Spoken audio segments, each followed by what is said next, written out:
ओम नमः सिद्धेभ्यः ओम नमः सिद्धेभ्यः ओम नमः सिद्धेभ्यः।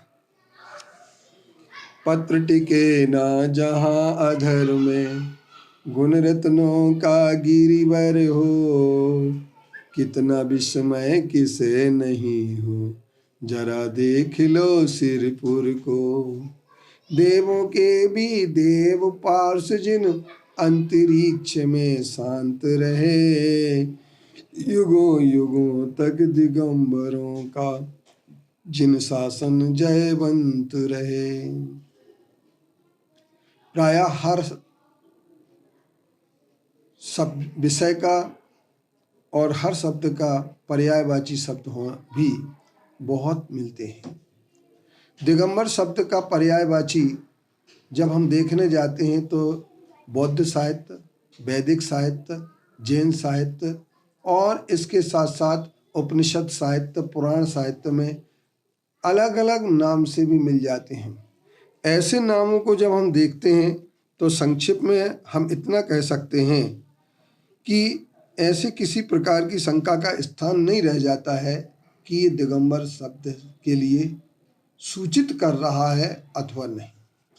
तो इसके लिए अकच्छ शब्द एक, अकिंचन, अचेलक, अतिथि, अचेल वृत्ति भी जिसे कह सकते हैं, अनगार, अपरिग्रही, अहिरीक, आर्य, ऋषि, गणी, गुरु, जिनलिंगी, तपस्वी, दिगंबर, दिग्वास, नग्न, निश्चेल, निर्ग्रंथ, निरागार, पाणिपात्र, भिक्षुक, महावृति, माहन, मुनि, यति, योगी, वातवसन, विवसन, संयमी, स्थिविर, साधु, संन्यस्त, श्रमण और छपनक, ऐसे 34 नामों से दिगंबर साधु के लिए संबोधित जगह जगह किया गया है। और इसमें अगर अपन सबसे पहले देखें कि अकच्छ जो होता है, जो कच्चे से रहित हो, अर्थात जिनके पास किसी प्रकार की लंगोटी भी नहीं होती, वो अकच्छ है। और अकिंचन का अर्थ जिसके पास किंचित मात्र भी परिग्रह नहीं होता है, उन्हें अकिंचन कहते हैं। अब जो अचेलक शब्द और अचेल वृत्ति शब्द आया है, इसमें जैन और जैनेतर साहित्य में मिलता है। और जैन और जैनेतर साहित्य में ये अचेल वृत्ति मिलता है। तो इसके लिए सबसे पहले मूलाचार ग्रंथ में जो पृष्ठ क्रमांक 326 में कहा गया है, और ये पृष्ठ आगे पीछे भी हो जाते हैं क्योंकि प्रिंट में अलग अलग प्रकाशनों के होने के कारण से ये बात आ जाती है। अच्चेलकम लोचो बुसठ शरीर दाय पड़ी लेहनम, एसो लिंग कप्पो चदुविधो होदी नादब्बो। कहने का तात्पर्य ये है कि अचेलक यानी कपड़े से रहित, जो परिग्रह का त्याग कर देते हैं, केशलंच करते हैं, शरीर के संस्कारों का अभाव होता है, मोर पिच्छी लेकर के जो विचरण करते हैं, ऐसे 4 भेद वाले अचेलक होते हैं। श्वेतांबर जैन ग्रंथ में सूत्र कृतांग और आचारांग में भी ये सब सूत्र प्राप्त हो रहे हैं, जिन्हें हमारे शुद्धि पाठक गण स्वयं भी देख सकते हैं, या किसी साधु के पास भी बैठ करके एक पुस्तक अगर आपको मिले, दिगंबरत्व और दिगंबर मुनि, उस पुस्तक को आप पढ़ करके ये पृष्ठ नंबर 59 पर आप ये सारी चीजें दिगंबरत्व दिगंबर मुनि के रेफरेंस संदर्भ देख सकते हैं। इसमें जे अचेल ये पूरी वसु ये तत्सन्नम भिक्खुनम भिक्खुस नो एवं भवी, अचेले तत्तो चाई तम वो सज्ज बत्थ अनगार मनगार। और ठानंग सूत्र के 561 पृष्ठ पर मिलते हैं। पंचाही ठाने हम समने निगंथे अचेल सचेल आए हम, निगंथी हम सिद्धम समवसन माने नाई कम्मति। 5 कारणों से वस्त्र रहित साधु, वस्त्र सहित साध्वी रहकर जिन आज्ञा का उल्लंघन करते हैं, ऐसा इन्होंने लिखा है। बौद्ध शास्त्रों में भी जैन मुनियों का उल्लेख अचेलक रूप में मिलता है, और उसमें पाटलिपुत्र, पाटिक पुत्र अचेलो, पाटिक पुत्र यह कौन जैन साधु थे, और चीनी त्रिपिटक में जैन साधु अचेलक नाम से उल्लेखित हुए हैं। बौद्ध टीकाकार बुद्ध घोष ने अचेलक शब्द के भाव से नग्न शब्द को लेते हैं।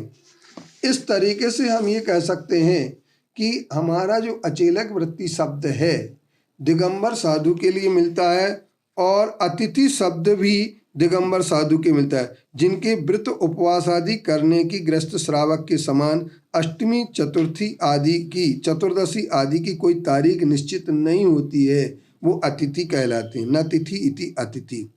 आगार रहित जो होते हैं, जिनका घर नहीं होता, जैसे त्यागी दिगंबर मुनि को अनगारी कहते हैं। तुलतुष मात्र जिनके परिग्रह नहीं होता उन्हें अपरिग्रही कहते हैं। और अहिरीक अर्थात लज्जाहीन नग्न मुनि, जिनके पास किसी प्रकार की शर्म लज्जा नहीं होती है, क्योंकि ये पहले भी मैं बता चुका हूँ कि लज्जा उनके ही होती है जिनके काम विकार होते हैं। जिनके काम विकार नहीं होते हैं, जो बाल वत्स जैसे होते हैं, जिनके अंदर यूँ कहने प्रकृति का सुंदर रूप जिनके पास होता है, ऐसे वो कहलाते हैं हमारे अहिरीक।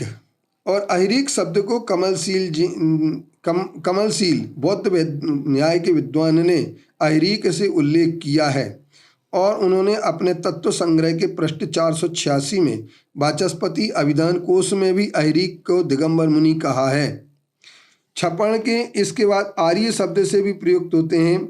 शिवारी मुनि भगवती आराधना में आर्य मुनि शब्द प्रयोग। ऋषि शब्द से भी प्रयोग होता है। अष्टपौण में महर्षि भनियम 6 बोध पौण की 6वीं गाथा में ये मिलता है। इसके साथ साथ मुनियों के गण रहने के कारण से उन्हें गण भी कहते हैं, गुरु भी कहते हैं, जिनलिंगी कहते हैं। और ये जिनलिंगी शब्द विशेष तौर पर प्रसिद्ध है। इसके बाद तपस्वी विषयासा बसाती तो निरारंभ परिग्रह ज्ञान ध्यान तपोरक्तस तपस्वी सप्रशस्यते। तपस्वी दिगंबर शब्द जो होता है, वह दिगंबर शब्द भी हमारे लिए करकंडू चरी हुए 10-28-2 में मिल जाएगा। हिंदू पुराणों में भी जैन मुनि इस नाम से उल्लेखित हैं। दिग्वास शब्द का विष्णु पुराण में दिग्वास शब्द से दिगंबर शब्द को दिग्वासा समयम धर्म। नग्न शब्द भी यथाजात नग्न रूप जो कहा जाता है, वह नग्न भी कहा जाता है। भावेन हुई नग्गो बहिरंग लिंगेन किंच नग्गेनो। बहार मेहरने नग्नान जिनान विदु। और बृहत संहिता के 60वें पेज में लिखा है नग्नान जिनानाम विदु। और निश्चल जो वस्त्र से रहित होते हैं उन्हें निश्चल कहते हैं। इसके उपरांत निर्ग्रंथ जो ग्रंथ अर्थात परिग्रह से रहते हैं उन्हें निर्ग्रंथ कहते हैं। और इस निर्ग्रंथ शब्द की व्याख्या हम आपके लिए कभी और अच्छी तरीके से बताएंगे। और इस तरीके के अगर आप समझने की कोशिश करेंगे तो निश्चित तौर पर आपके लिए ये निर्ग्रंथ शब्द का काफ़ी अर्थ अच्छा मिल सकता है। फिर इसके बाद निर्ग्रंथ शब्द के बाद हमारे पास शब्द आता है एक, वह आता है उन निरागार, आगार से रहते हैं। पानी पात्र जो हाथ में लेकर आहार करते हैं। भिक्षुक जो भिक्षावृत्ति करते हैं। और महावृत्ति भी कहा जाता है इन्हें। माहन अर्थात ममत्व से रहित होने के कारण से इन्हें माहन कहे जाते हैं। मुनि दिगंबर साधु को मुनि भी कहते हैं, यति भी कहते हैं, योगी कहते हैं। वात वसन वायु ही जिसका वसन है, ऐसा वेद आदि निगुंट में भी श्रवणाय दिगंबराय श्रवणाय वात वसनाय। और इसके उपरांत शंकर भाष्य में विवन नाम से वेदांत सूत्र के 2-2-33 में विवसन विशिष्ट शब्द से लिया गया है। संयमी शब्द का भी प्रयोग किया जाता है। महाव्रत होने के कारण स्थिविर अर्थात दीक तपस्वी रूप दिगंबर मुनि का होता है, इसलिए उन्हें स्थिविर भी कहा जाता है। और साधु जो अपनी आत्मा की साधना में लीन रहते हैं उन्हें साधु कहते हैं। संन्यास्त अर्थात जो संन्यास ग्रहण कर लेते हैं। श्रमण अर्थात जो समरसी भाव से दिगंबर साधना करते हैं। और छपणक अर्थात जो परमात्म प्रकाश ग्रंथ में छपणक शब्द का प्रयोग भी किया गया है। और ये छपणक शब्द खोमान राजकुल जो अपि समुद्र सूरी अर्थात मुनि सुंदर सूरी ने अपनी गुरावली में छपकांड शब्द का भी प्रयोग किया है। इस तरीके से हम ये कह सकते हैं कि इन 34 शब्दों के द्वारा दिगंबर मुनि को संबोधित किया जाता है, जिसकी ये विवेचना आगे आप भी पढ़ सकते हैं, समझ सकते हैं।